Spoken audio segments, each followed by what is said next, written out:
The glorious Lake District is the scene on our postcard today. It's stamped with William Wordsworth's home, the town or village of Grasmere.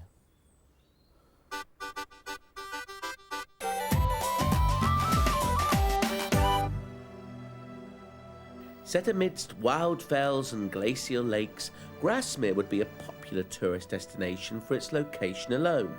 But it is for a famous inhabitant and a particularly delicious gingerbread that I've come to this part of Westmorland today.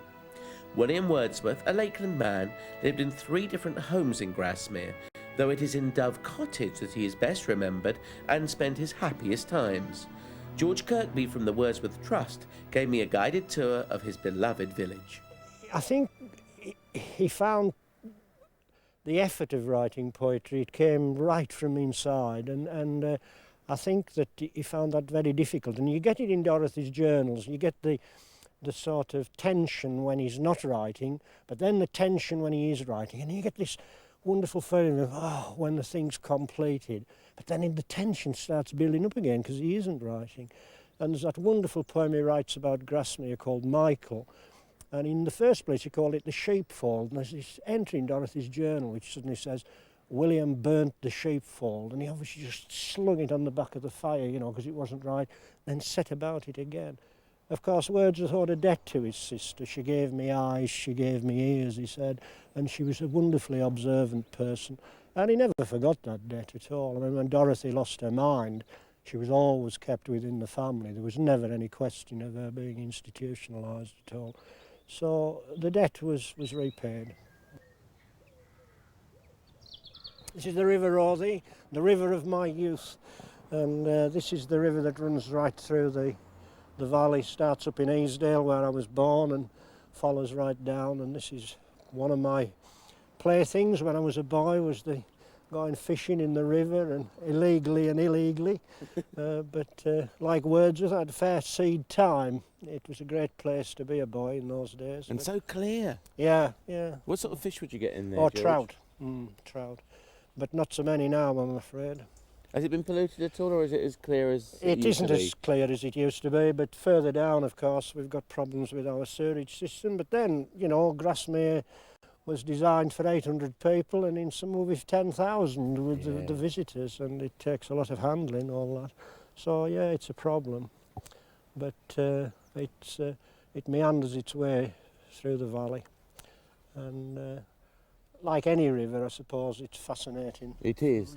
And comes by this church, which was presumably built here some years ago. Well, the tower's 12th century, and it's a wonderful church. Wordsworth said, not built in nice proportion was the pile, but large and massy for duration built.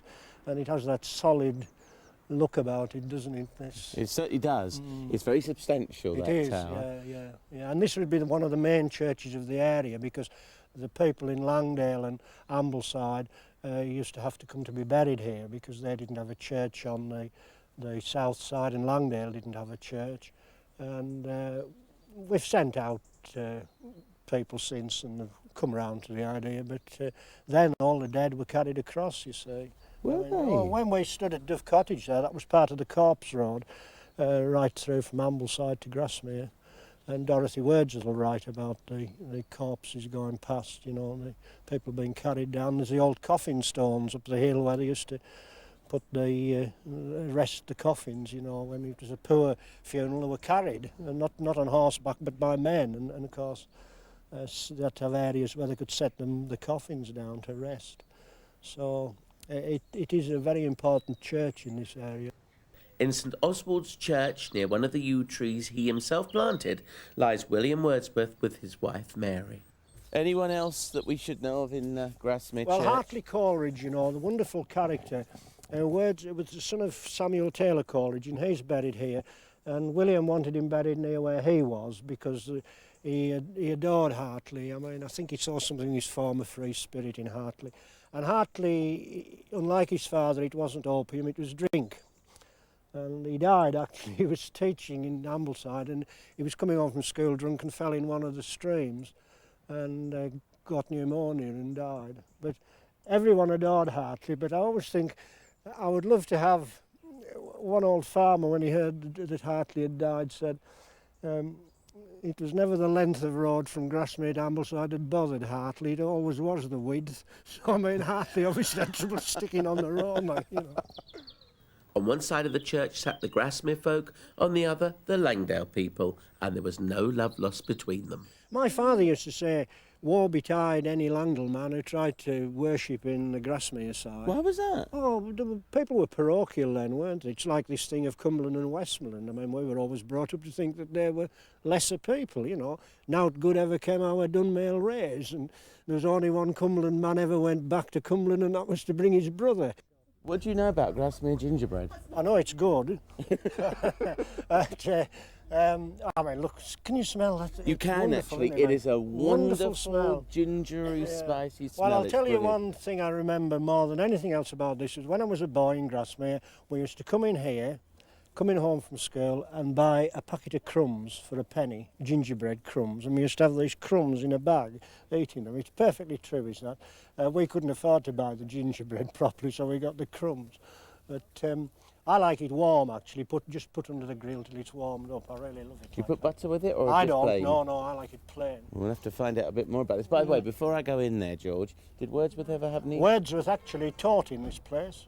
Oh, was it a school? It was a little school and he taught in it. Not an official school, but a school for the children, and he actually taught in it. And this was about 1812. So they wouldn't have had any gingerbread then? Oh yes, there was gingerbread long before that. Dorothy mentions it in her journals in 1802, coming down for gingerbread. It is so good. It's sort of... How can I explain it to you? Can you see it? It's like breadcrumbs there on the top.